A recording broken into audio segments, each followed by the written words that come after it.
Why don't you tell me what happened after you grabbed her? She screamed and I told her to be quiet, and I used zip ties to zip tie her hands and legs together, and I helped them from my car.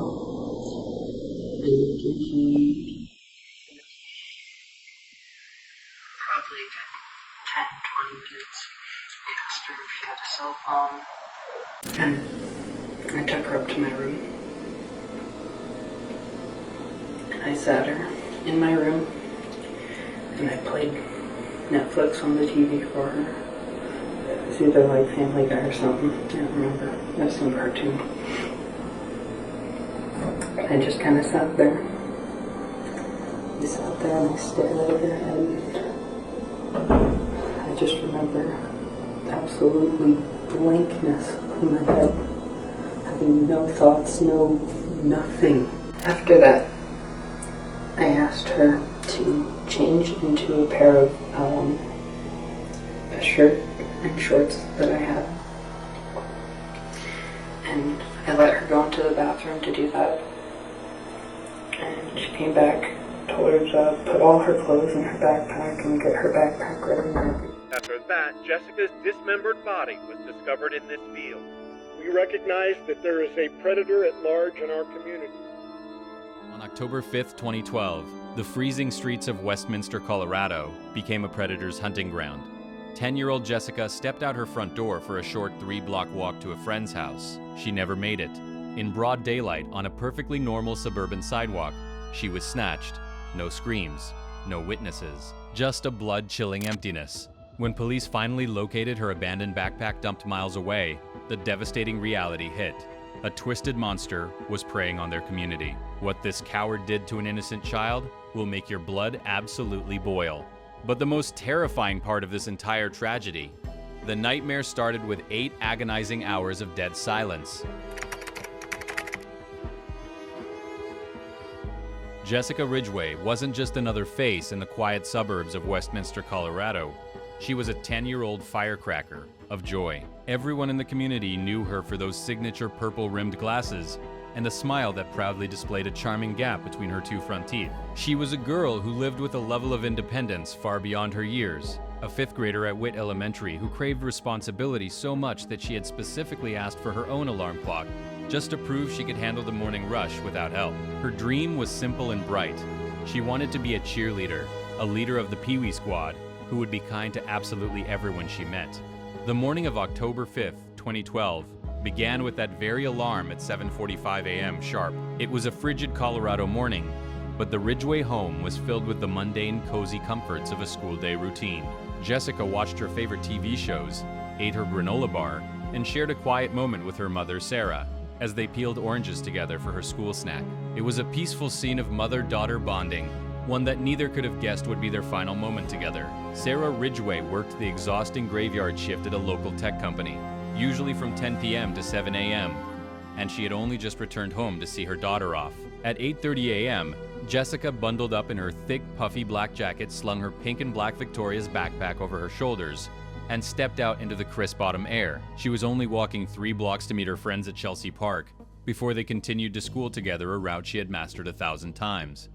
As the front door clicked shut, Sarah, drained from her long shift, finally crawled into bed. She set her phone to silent, seeking a few hours of much-needed rest, unknowingly plunging into a deep sleep while a nightmare was unfolding just streets away.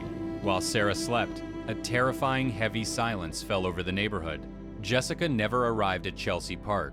Her friends waited, but as the minutes ticked by, they were forced to leave so they wouldn't miss the bell. When 10 a.m. arrived and Jessica's desk remained empty, the school's automated system triggered a call to Sarah's house. But with the phone on silent and the house quiet, the call went straight to voicemail. For 8 agonizing hours, Jessica was gone, vanished from the very sidewalk she called home, while the world continued to turn. At 4 p.m., Sarah finally stirred from her sleep. She reached for her phone, expecting a normal afternoon, only to find a barrage of missed calls and a voicemail that made her blood run cold. The school was asking why Jessica hadn't been in class. The realization hit like a physical blow. Her little girl had been missing since the morning. With a heart hammering against her ribs, Sarah dialed 911, her voice cracking under the weight of an unimaginable dread. Westminster 911, what is the address of your emergency? It's 10786 Moore Street. 10786 Moore Street? Yeah. Okay, what's going on there? My daughter's missing. I guess she never made it to school this morning. How old's your daughter? She's 10. Okay, what's your daughter's name? Jessica Ridgeway. And when did you last see her? This morning when she left at 8:30. Did she walk? Yeah. And I checked her friend's house, but she walked in there not answering the door. And you said that the school called, so they weren't... And I work nights, so I slept through the call. Okay, sir, sorry about that. We've got several officers on the way over to... I gotta be honest with you, I cannot even begin to imagine the pure suffocating terror of waking up to realize your child has been missing for 8 hours. The guilt, the confusion, and the sheer helplessness in that moment must have been unbearable. I'm curious, how would you feel if this happened to someone you love? The moment Sarah Ridgway's frantic 911 call ended, the Westminster Police Department and the FBI launched a massive, all-hands-on-deck manhunt. The sun was quickly setting, and the Colorado temperature was plummeting toward a bitter, bone-chilling freeze. Investigators desperately needed eyes in the sky to cover the vast terrain, but the brutal, icy weather completely grounded the search helicopters the blades would simply freeze over in the frigid air. Stripped of their aerial advantage, law enforcement had to pivot immediately. The fire department was called in, deploying advanced thermal imaging cameras to meticulously scan the pitch-black frozen creeks and dark forest areas. Hundreds of volunteers scoured the neighborhood while the eerie glowing screens of the thermal cameras pierced through the terrifying night. Every passing second felt like an absolute eternity. Real quick, if you appreciate the detailed and respectful deep dives we do here, please take a second to hit that subscribe button. It truly helps the channel grow and allows us to keep bringing these important stories to light. Now, let's get back to the timeline. The agonizing search dragged on for 48 hours, yielding absolutely nothing but dead ends and a suffocating sense of dread.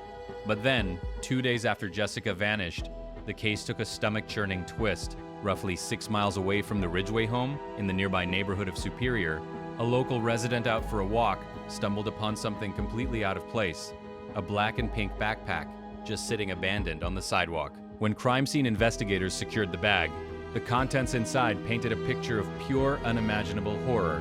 It wasn't just homework or school supplies. Stuffed inside the backpack were Jessica's distinctive purple-rimmed prescription glasses, her winter boots, and her clothes, which were tragically soaked in urine. This was the detail that made everyone's blood run cold. It wasn't just a carelessly discarded bag. It was a cruel, sinister message. By taking her glasses and her shoes, this twisted predator had intentionally stripped a terrified 10-year-old girl of her ability to see clearly and her ability to run away. It was a calculated, taunting display, proving he was completely in control of the nightmare. The sheer cruelty of this discovery sent absolute shockwaves through the community. Parents were terrified to let their kids out of their sight, wrapping purple ribbons around trees in a desperate plea for her safe return. Addressing a paralyzed and panicked public, Westminster Police Chief Lee Burke stepped up to the podium and delivered a sobering, blood-chilling reality check. I want to stress that we recognize that there is a predator at large in our community. I want the community to know that we are doing everything within our power to apprehend that individual, and we are committed to doing everything within our power to keep our community, and especially our children, our most precious commodity, safe. The entire state of Colorado was on high alert, looking over their shoulders and locking their doors, terrified of a shadowy stranger. But what no one knew was, the monster they were desperately looking for wasn't some drifter. He was walking the exact same neighborhood streets.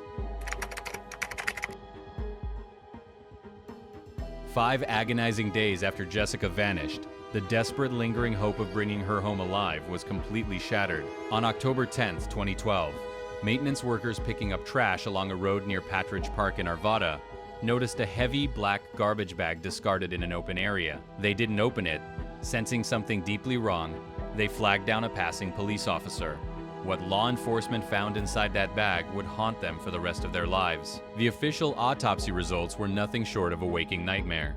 Inside the bag, investigators discovered only the torso of 10-year-old Jessica Ridgeway. Her head and limbs were missing, But the horror didn't stop at the dismemberment. The medical examiner revealed that this sadistic predator had meticulously washed her remains in a calculated attempt to destroy forensic evidence. And in a final, sickening act of desecration, the killer had placed a small, hand-carved wooden cross bearing the letter S inside the victim's body. It wasn't a symbol of remorse. It was a grotesque, taunting signature, a display of absolute, unfiltered depravity. This part really makes my blood boil when you realize what this predator actually did to an innocent child. Does this make your blood boil too? With this blood-chilling discovery, investigators knew they weren't just looking for a random kidnapper. They were hunting a highly organized, deeply disturbed monster. Miraculously, crime scene technicians managed to extract a DNA profile from the remains and immediately ran it through the CODIS database, praying for a hit.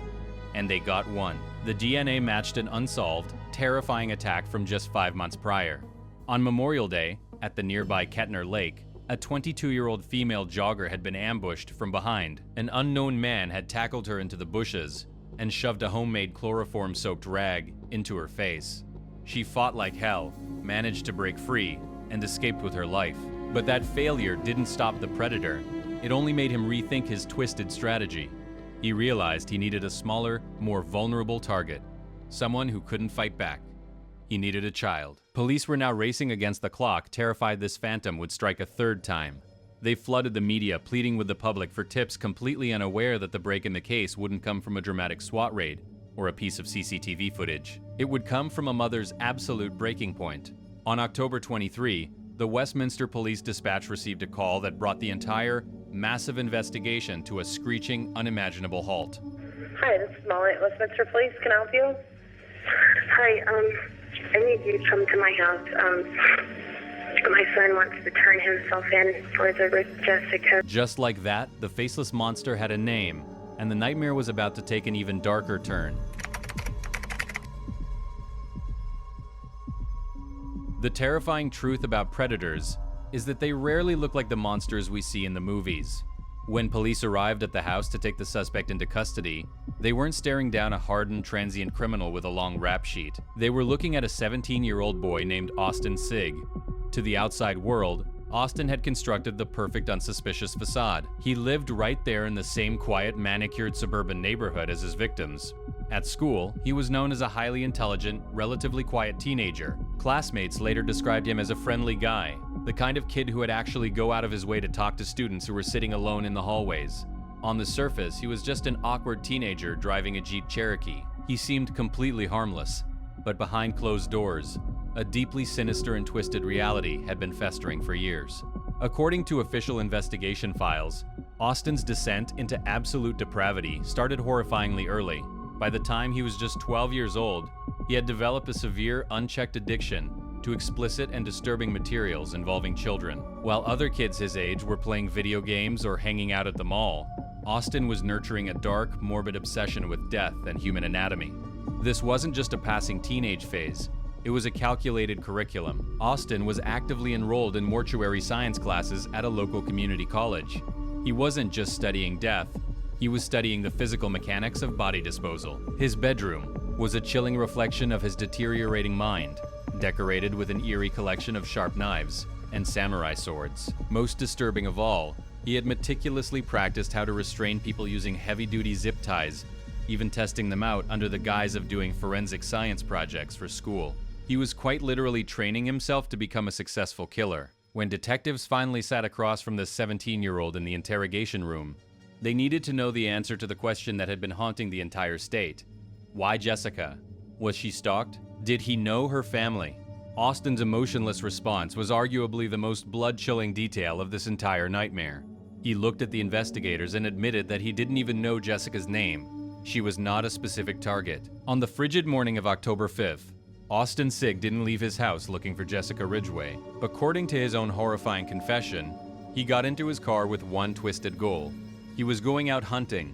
He told police he was slowly cruising the neighborhood streets, actively scanning the sidewalks for any vulnerable target he could easily overpower. He had learned from his botched attack on the adult jogger at Kettner Lake just months earlier. This time, he realized he needed someone much smaller, someone who couldn't fight back. And tragically, as he idled his Jeep in the freezing morning air, an innocent 10-year-old girl walking alone to meet her friend crossed right into his line of sight. The execution of this horrific crime was chillingly fast and methodical. On that quiet, snowy morning, Austin parked his Jeep Cherokee along Jessica's route, waiting in absolute silence. When he spotted the 10-year-old girl walking by, holding a snowball she had just made, he slouched down in the back seat so she wouldn't see him through the windows. As soon as she crossed his path, he threw open the door, lunged out, and dragged her forcefully into the vehicle. According to official reports, Jessica screamed for help, doing exactly what any child is taught to do in that situation. But tragically, the freezing suburban streets were completely empty. There was no one around to hear her desperate cries. Once inside the Jeep, Austin quickly overpowered the terrified 5th grader. He pulled out the heavy-duty zip ties he had been obsessively practicing with, and firmly bound her wrists and ankles. For the next 10 to 20 minutes, he drove aimlessly around the neighborhood. During his interrogation, Austin described this agonizing car ride. He said Jessica was crying and continuously asking him questions, asking who he was, and if he knew her mom. His response to the detectives was absolutely blood-chilling. I would answer them, and I would lie to her. I would tell her that everything was going to be okay. He pulled his Jeep into the garage of his home, shutting the door and completely concealing them from the outside world. With his mother out of the house, he carried Jessica upstairs. Because she was so utterly terrified, Jessica had wet her clothing. Austin cut the zip ties off her wrists, forced her to change out of her wet clothes, and handed her his own white t-shirt and a pair of black shorts. In a bizarre, twisted attempt to keep her docile, he put a cartoon on Netflix for her to watch. But the false sense of safety didn't last. He told the little girl to turn around and face away from him. Then, he manually strangled her. Once she was gone, Austin took her body to the bathroom, intent on making her disappear just like the successful serial killers he had obsessively studied. Using a standard Stanley utility knife, he callously dismembered a 10-year-old child in his bathtub. He utilized his mortuary science training, even going as far as identifying her organs, placing some in jars, and attempting to flush other pieces down the plumbing. When investigators later asked him what was going through his mind as he committed such a gruesome, unimaginably violent act, his answer wasn't about rage or thrill. He stared blankly at the detectives and stated that he remembered absolute blankness in my head, having no thoughts, no nothing. He treated a beautiful, vibrant human being like a morbid science experiment. He thought he had committed the perfect crime. He had scrubbed the remains and strategically dumped her backpack miles away to throw off the scent hounds. He felt entirely untouchable. The nightmare was only just beginning for Austin, because his meticulous forensic planning was about to completely unravel. While Austin Sigg sat in his suburban bedroom, believing he had pulled off the perfect murder, law enforcement was quietly closing the net. They knew they were looking for a needle in a haystack, but they had one undeniable weapon that doesn't lie: the killer's DNA. Police initiated a massive dragnet across the Westminster area, knocking on doors and collecting hundreds of cheek swabs from local men. Following a tip from a concerned neighbor regarding Austin's morbid obsession with death and his bizarre cross necklace, the FBI showed up at the Sigg residence. They questioned the 17-year-old, noted his calm demeanor, took his DNA sample, and left. For a brief, terrifying period, it actually seemed like Austin was going to get away with it. In an unbelievable twist of fate, the envelope containing his DNA swab came back completely empty due to a processing error at the lab. Austin had slipped right through the cracks. He genuinely believed his forensic training had paid off, and he had outsmarted the FBI. But the fatal blow to Austin wasn't a dramatic SWAT raid. It was a masterclass in psychological pressure. On October 22, the media broadcasted a bombshell update across every TV screen in Colorado. Police officially confirmed that the DNA found on Jessica's remains was an exact match to the DNA left on the Kettner Lake jogger 5 months earlier. Austin saw the news, and the realization slammed into him like a freight train. He knew they had his exact genetic code. It was only a matter of time before they realized the lab error and came back for a second swab. The walls instantly closed in. Austin's cold psychopathic facade completely dissolved into sheer, unadulterated panic. He didn't flee the state or try to fight. Instead, his body physically rejected the stress. He complained to his classmates that he felt terribly ill and wobbly. The teenage mastermind who had so arrogantly studied mortuary science and dismembered a child without flinching was suddenly violently sick to his stomach, consumed by terror. That night, trembling and paranoid, the cold-blooded killer crawled into his mother's bed to sleep. By the next morning, the psychological weight had completely broken him. He looked at his mother, Mindy, and confessed to the unthinkable, prompting her to make that agonizing 911 call and turn her own son in.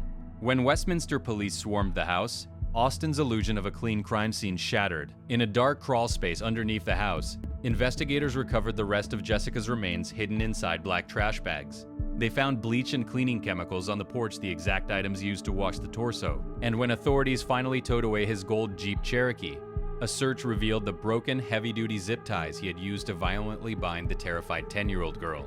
The physical evidence was absolutely overwhelming. Drop your take. In the comments, am I missing something? Or is it wild how a guy who studied forensics could crumble purely out of psychological panic? When 18-year-old Austin Sigg finally sat inside the Jefferson County courtroom, he was stripped of his arrogant, psychopathic facade. He was no longer a twisted mastermind. He was just a cowardly teenager in a prison uniform, staring blankly at the floor. Right before the trial was set to begin, avoiding a drawn-out, excruciating spectacle for the families, Austin pleaded guilty to 15 horrifying charges, including first-degree murder, kidnapping, and the attempted kidnapping of the Kettner Lake jogger. Because he was only 17 at the time he committed the murder, constitutional laws prevented the judge from handing down the death penalty. But the justice system made absolutely sure that this monster would never breathe a breath of free air again. The judge looked down at the teenager who had brought so much terror to Colorado and handed him the absolute maximum sentence possible: life in prison plus an additional 86. There would be no early release. His life as a free man ended the moment those handcuffs clicked shut, ensuring he will rot in a concrete box for the rest of his natural life. But the most powerful moment of the entire sentencing didn't come from the judge.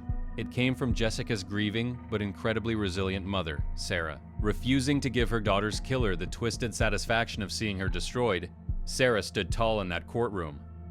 She didn't yell at him. She didn't even look at him. Instead, she delivered a devastating, definitive blow to his ego, stripping him of the infamy he so desperately craved. She firmly stated, "Once we walk out of this courtroom, we will not remember his name. We will only remember Jessica." And that is exactly what the community did. They completely erased Austin Sigg from their minds and poured all of their love into preserving the bright, beautiful memory of a 10-year-old cheerleader. The park where she used to play was entirely transformed into the Jessica Ridgeway Memorial Park. It was beautifully renovated and drenched in her favorite color, purple, with dragonfly structures and ribbons reminding everyone of the pure joy she brought to the world. The darkness did not win. 5 years after enduring the worst tragedy imaginable, Sarah Ridgeway found light again. She welcomed a beautiful new baby girl into the world. While the pain of losing Jessica will never fully disappear, the shattered pieces of their family began to slowly mend. Jessica's memory now lives on not as a victim of a brutal crime, but as a special guardian angel watching over her little sister. The monster was caught, the streets were safe again, and the lock on his cage was permanently thrown away. Finally, after what felt like an eternity of pain, justice was completely served, and the family could begin to heal. The monster was locked in a cage where he belongs, and he will never see the light of day again. What do you guys think? Does this ending bring you any sense of relief? I'll keep digging if there's more to uncover. Thanks for watching, and for all the comments you guys make this worth it.